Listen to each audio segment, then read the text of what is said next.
Pinag-pray ka sa gas. Muli, isang magandang umaga sa inyong lahat. Magandang umaga po. Kumusta kayo? Okay lang po.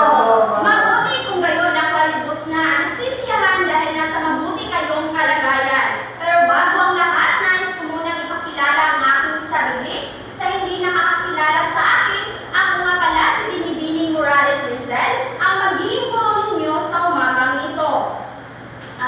Pero bago ang lahat, nais muna po kayong igalaw-galaw ang ating mga katawan para sa maging masigla tayo sa pagsalubong ng ating panibagong leksyon.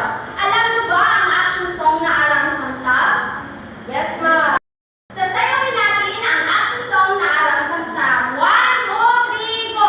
Arang Samsam, Arang Samsam, guri guri guri guri, Arang Samsam, Arang Samsam, Arang Samsam, guri guri guri guri, Arang Samsam, Arang guri guri guri guri, Arang Samsam, Arang guri guri guri. Palakpakan natin ang inyong sarili. Bago kayo magsiyaw po, pakiayos ang inyong upuan at pakipulot ang mga papel na inyong nakikita sa inyong mga nasa kliran. Ang lumiban sa klase natin ngayon. Wala po, ma'am. Dahil walang lumiban, palakpakan ninyo ang inyong mga sarili. Bago ang lahat, hayaan niyo muna akong ibahagi ko sa inyo ang ating alituntunin sa loob ng klase. Basta ang ating alituntunin, class. Makinig kapag siya ay nagsasalita. Pangalawa, Itaas ang kamay o pagsasagot o may katanungan. magsasasalan ng respeto sa kanilang ideya. Laging handa sa lahat ng aktibidad. Sumunod sa mga upo. Masusunod ba natin ang mga alituntunin ito? Yes, ma'am. Sa umaga ito, may unang gawain tayo. Tinatawag ito na tanong ko, sagot mo. Gamit ang pakibasa ang ating panuso. Gamit ang maliwanag na kahon, bubulot ako ng kamay na sasagot sa aking katanungan. Maliwanag ba ang panuto, class? Yes, ma'am. Okay? Okay, Lloyd, kabutan? Yes, ma'am. Magbigay ng halimbawa ng panitikan. Isang halimbawa ng kritikal ay ang tula. Magaling! Bigyan natin ng tatlong bagsak si Lloyd. 1, 2, 3. Pangalawa, estudyante ay si Jeanette. Anong uri ng panitikan ng akdang Noli Me Tangere? Ito ay uri ng nobela po. Magaling! Bigyan natin ng tatlong bagsak si Jeanette. 1, 2, 3. Ano nga ulit ang ating nakaraang talakayan kay Angeli? Ang ating nakalaang nilalaka ay tungkol sa mga akdang pampanitikan. Magaling! Bigyan natin ng tatlong bagsak si Angeli.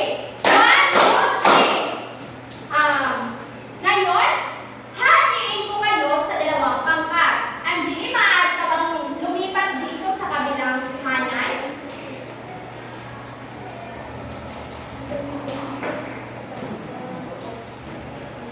Para sa panuto, pakibasa. Sa bawat pangkat, may representante na babasa sa tono na nasa harapan at ipapasa niya sa kanyang kasamahan at kung sino ang nasa uli ay papataas ang bagay na nasa kanyang likuran at sabihin.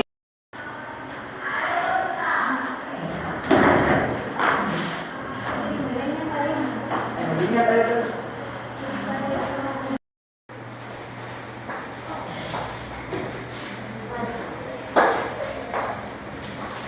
Ma'am! Okay, Lloyd. Perfect.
isang minuto. Unang pangkat, maaari nyo bang ibahagi sa inyong kaklase kung ano ang kahulugan ng inyong pangkat na pangalan? Sino ang isa sa representante sa inyong pila? Ang pangalan po ng aming pangkat ay verbal, kung saan ang verbal ay ito ay uri ng komunikasyon na kung saan ginagamitan ng salita. Magaling! Bigyan natin ng 3 bagsak ang pangkat verbal. 1, 2, dahil dyan, may 10 puntos ang pangkat verbal.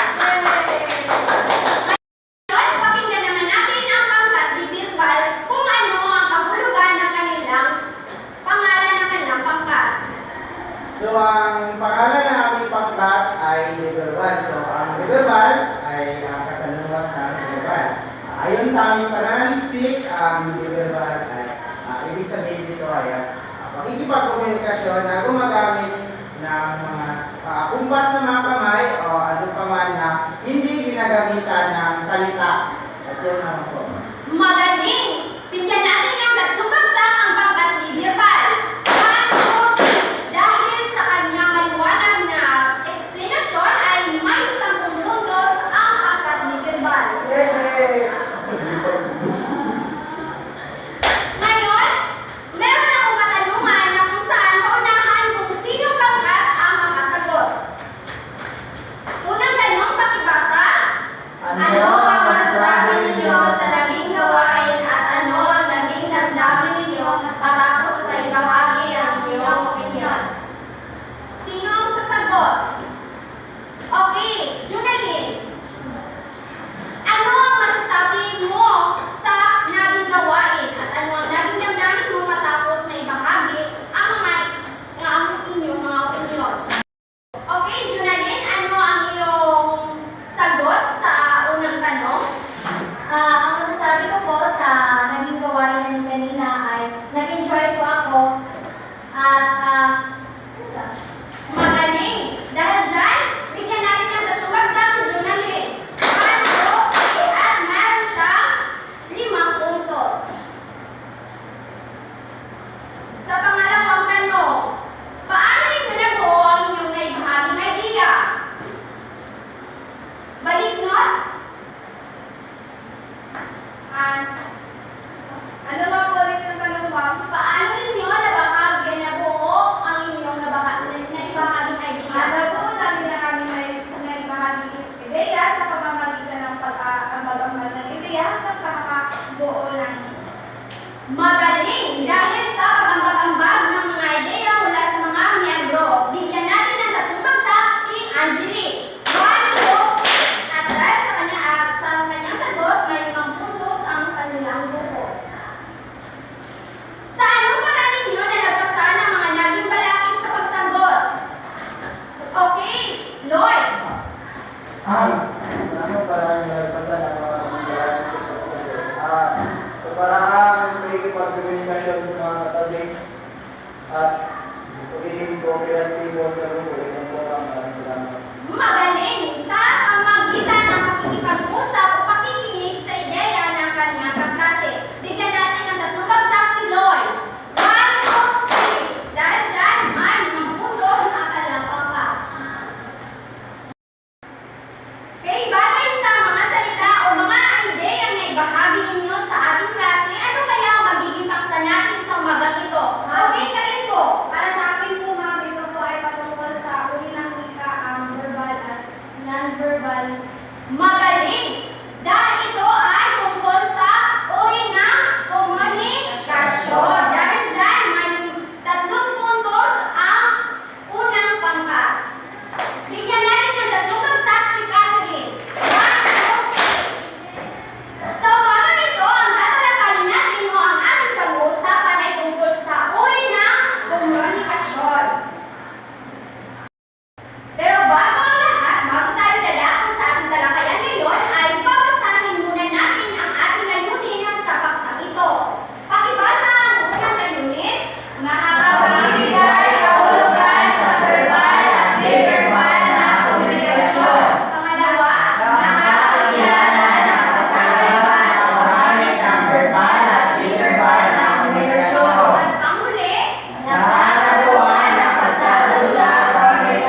ito ng isang sistema nagkakaroon ng interaksyon upang matawa ang nanais na kalalabasan o hangarin.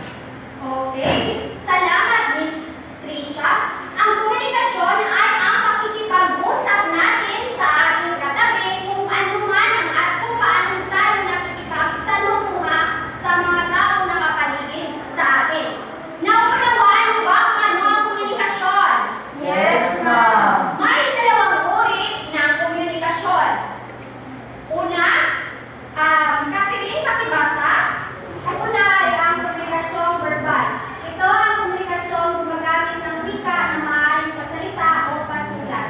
Ang halimbawa ng komunikasyong verbal ay kung paano tayo nakikisalamuha sa ating mga taong nakapaligid sa atin. Ginagamitan natin ito ng mga salita o di kaya ito ay sa pamamagitan ng pasulat. Yun ay isa sa mga halimbawa ng komunikasyong verbal. At ang pangalawang komunikasyon ay ang komunikasyong di-verbal. Junalyn, pakibasa. Komunikasyong di verbal. Komunikasyong hindi ginagamitan ng wika sa pakikipagsalamuha. Karaniwang kilos o galaw ng katawan, bahagi ng katawan na ginagamit sa pakikipagsalita. Sino ang makapagbibigay ng halimbawa mula sa iba't ibang pangkat? Okay, Lloyd? Ang halimbawa ng komunikasyon hindi verbal ay ito yung mga senyas or mga expression ng mukha. Magaling! Bigyan natin ng tatlong bagsak si Lloyd. Ay, okay. Dahil dyan, may 5 puntos ang kanilang pangkat. Ang komunikasyong di-verbal ay hindi ito ginagamitan ng wika o salita. Gaya ng sinabi ni Lloyd, ang mga halimbawa ay ekspresyon ng mukha at galaw ng mata, kamay at iba pa. Kung na mga galaw o pakikipagkomunika natin sa ibang tao na hindi tayo gumagamit ng salita. Ngayon, alamin natin ang tatlong prinsipyo ng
pagtawag sa pag-aaral ng dalawang kilos ng katawan.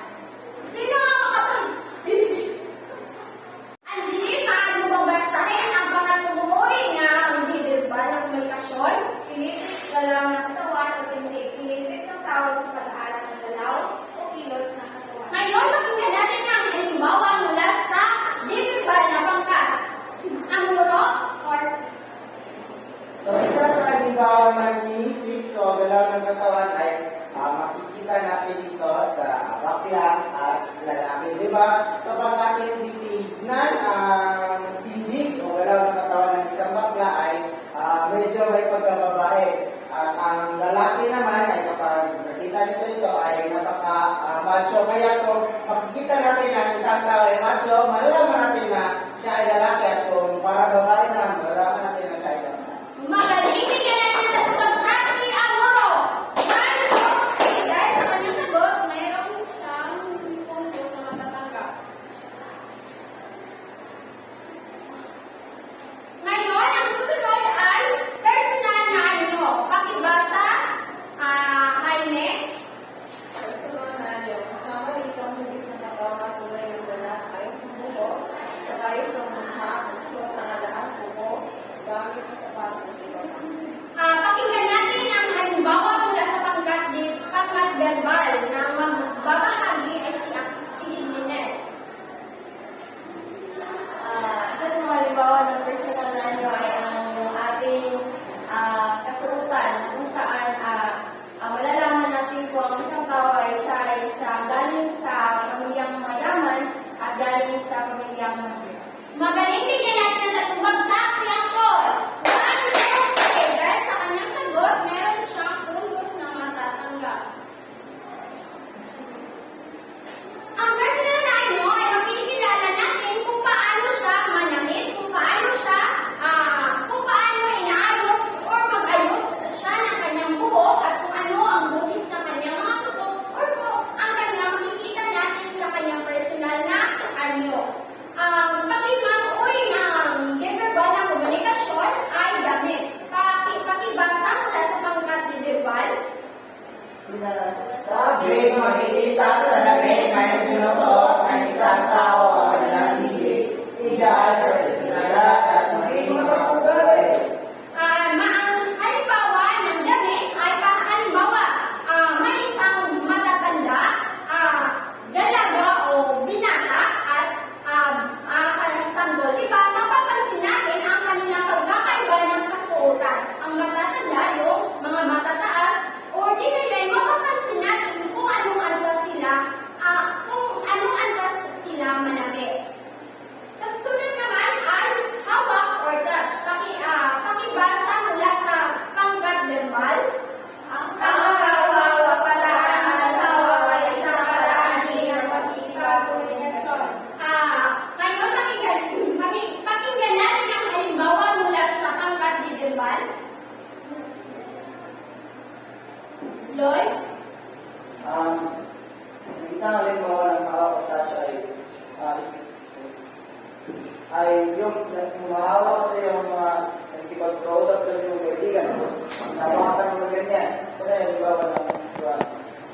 Yan ang mga lalaki, ay mga babae kapag matawa, irampas. Yan ang isang halimbawa ng hawak o touch. Magaling bigyan natin ang tatlong bagsak si Lloyd. Dahil dyan, may magpupo silang matatanggap. Isa din yun sa iba, sa kung tayo ay makikipag-usap sa ating mga kaibigan na umahal sa buhay, kadalasan, halimbawa na lamang kung mayroon ba yung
inyong pagkat, pumili kayo ng komunikasyon para sa inyong ipapakita ng inyong pagsasalita. Bibigyan ko kayo ng 2 minuto para sa paghahanap at 2 minuto sa pagsasalita. Para sa inyong pamantayan. Para sa inyong pamantayan, upang gabayin niyo sa inyong gagawin, pakibasa. Paggamit ng salita o patas ng wika. 20 puntos. Kreatibidad at originalidad. 20 puntos. Partisipasyon ng teamwork 10 puntos. Kabuuan 50 puntos. Handa na ba kayo? Opo, ma'am. Okay, bibigyan ko kayo ng 2 minuto para sa paghahanda. Go.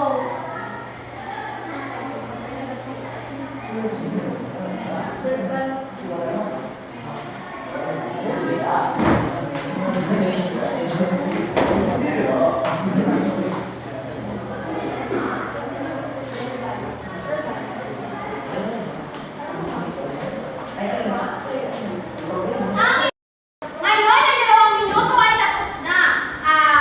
Ang unang magrepresenta ay mula sa pangkat verbal sa kanilang pagsasadla.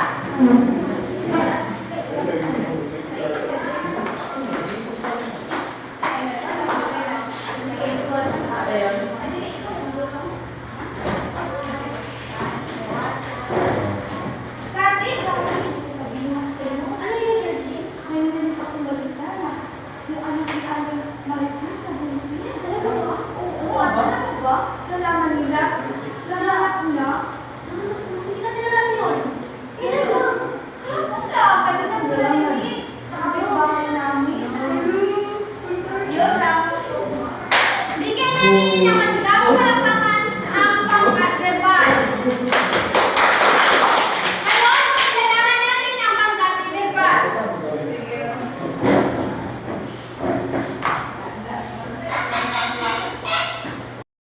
Magandang umaga sa lahat ng paksa ng pinatilay ang komunikasyon ng verbal.